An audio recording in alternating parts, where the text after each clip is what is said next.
তো গাইস প্রথমে ভিডিওটি দেখো, তারপরে এই ভিডিওর ফানি কমেন্ট পড়বো। আমাকে ওয়েস্টার্ন আর হচ্ছে শাড়িতে বেশি ভালো লাগে। সো আমি যখন ফিট থাকি না তখন একটু একটু লুজ প্যাটার্নের ড্রেস পরি। সো আমি যদি আমার ফিগারটাই না দেখাতে পারি তাহলে তো এটা কেমন না, এত কষ্ট করে লাভ কি? আপনি তো সেলসেলায় বেচতে যাইবেন। तो चलिए शुरू करते हैं। হাতের প্লেয়ার যখন মাঠে চলে আসে একটু অশ্লীলতা তো হবে। যাহার নামে তোর এই ফিগার দিয়া গিটার বাজাই গো। আবাসিক হোটেলের কর্মী বাইরে আসলো কেমনে? এরে দেখে কত মানুষ হ্যান্ডেল মারছে তার কোনো হিসাব নেই। সে হচ্ছে একজন সচেতন খাট কর্মী।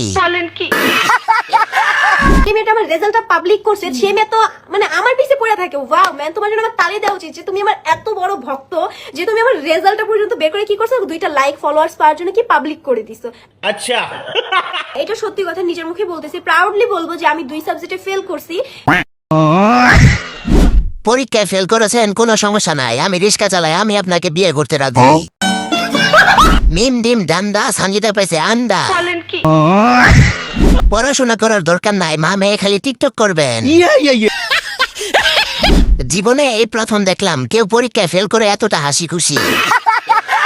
বুঝছি বোন, তোমার পড়াশোনা করতে হবে না, টিকটক করা চালিয়ে যাও, গোল্ডেন এ প্লাস পাবে। ठीक বলেছো। যত পর্যন্ত আমার রাজকে না পাবো, আমাকে যত পর্যন্ত রাজের মা অ্যাকসেপ্ট না করবে, আমি নিউজ করে যাব। শুধু নিউজ না, নিউজের পর নিউজে যদি আরো কিছু থাকে আমি সেটা করব। কন্ট্রোল। আর আমার ক্ষতি করবে সঞ্জিত সাহা। আমি দেখতে চাই রাজের দুলা ভাই সঞ্জিত সাহা আমার কি করতে পারে। আমি চ্যালেঞ্জ করলাম। বাবা রাজ, তুমি আমাদের কোন ভাবে শাস্তি দিচ্ছিস বাবা? এই লুজ বডি নিয়ে এত কিছু, রাজের রুচি আছে। এত হুমকি দামকি দিয়ে কোনো লাভ নাই, তোমার চেহারা দেখে রাজের মা কুমায় চলে গেছে। ঠিক বলেছো। দোয়া রইল জাহান্নামের উচ্চ মর্যাদায় তোমাদের বসানো হোক। ভাই, এমন রুচির জন্য রাজের কঠিন বিচার হওয়া উচিত।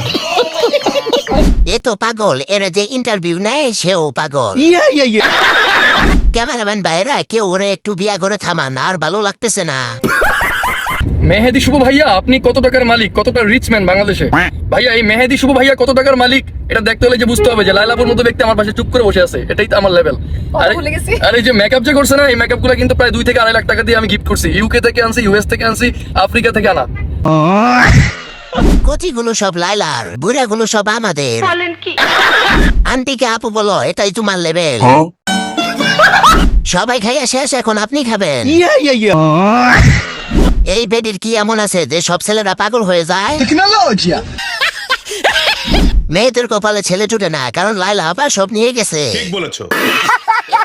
তুমি হচ্ছে ব্রেক থেকে আস্তে আস্তে ছাড়িয়ে দাও, এখন গাড়ি করবে। ছাড়িয়ে দিছো?